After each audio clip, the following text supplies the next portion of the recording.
नमस्कार दोस्तों, स्वागत है आप सभी का ट्रिक्स एक्सपर्ट पे।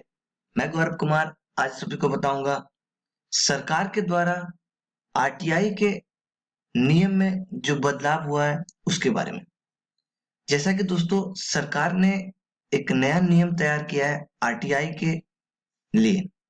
15 अप्रैल से पहले सरकार भारत के हर एक नागरिक से अपना सुझाव मांग रही है। तो आप सुझाव दे सकते हैं। वो सुझाव कैसे देना है और वो जो चेंजेस सरकार कर रही है वो क्या-क्या है वो मैं आपको बताता हूँ। सबसे पहले केंद्र सरकार ने सूचना का अधिकार आरटीआई के तहत शिकायत और अपील करने के लिए नए रूल्स तैयार किए हैं।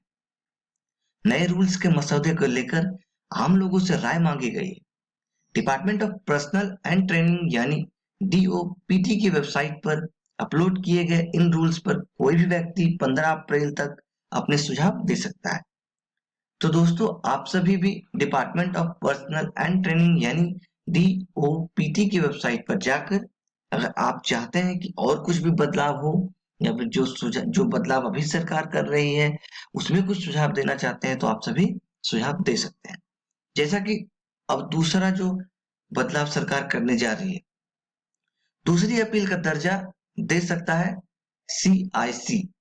सरकार के प्रस्तावित बदलाव के मुताबिक सेंट्रल इंफॉर्मेशन कमीशन को यह अधिकार दिया जाएगा कि वह किसी भी शिकायत को दूसरी अपील का दर्जा दे सकता है। इसका मतलब यह है कि आरटीआई एक्ट में जो व्यक्ति शिकायत वाली धारा के तहत आ गया है, सीआईसी उसे भी सूचना देने में आदेश दे सकती है। पहले यह व्यवस्था नहीं थी। और कुछ बदलाव हो सकते हैं जैसे कि नए रूल्स के मसौदे के मुताबिक अपील दायर करने वाले की मौत होने पर उस आरटीआई का प्रोसेस रद्द कर दिया जाएगा, यानी इस पर आगे से कोई कार्रवाई नहीं की जाएगी। जैसा कि अभी तक होता ये आ रहा था कि अगर आपने आरटीआई किया या किसी और ने आरटीआई किया और उसकी मृत्यु किसी कारणवश हो गई तो भी उसके लिए जिससे उसने आरटीआई किया उसके लिए प्रोसेस होता रहता है। लेकिन बाद में जैसे ही पता चल जाएगा कि उसकी मृत्यु हो गई है तो उसका जवाब या फिर उसके आगे प्रोसेस नहीं किया जाएगा। दूसरा जो चेंज है वो है अपील करने वाले को नए रूल्स में यह अधिकार भी दिया जाए कि वह चाहे तो कमीशन की इजाजत से अपील वापस ले सकता है, लेकिन यह तब नहीं हो सकेगा जब आरटीआई पर फैसला ले लिया गया हो। तीसरा जो नियम है, आरटीआई दायर करने के बाद अपील करने वाले व्यक्ति के पास शिकायत दर्ज करने के लिए 135 दिनों का समय रहेगा।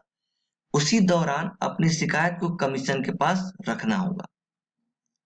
और जो दो रूल्स है वो है यह कि यह प्रावधान भी किया गया है कि शिकायतकर्ता को सीआईसी के पास जाने से पहले शिकायत व अपील की copy central public information officer CPIO में पेश करनी होगी। इसका एक प्रूफ भी कमीशन के पास सबमिट करना होगा।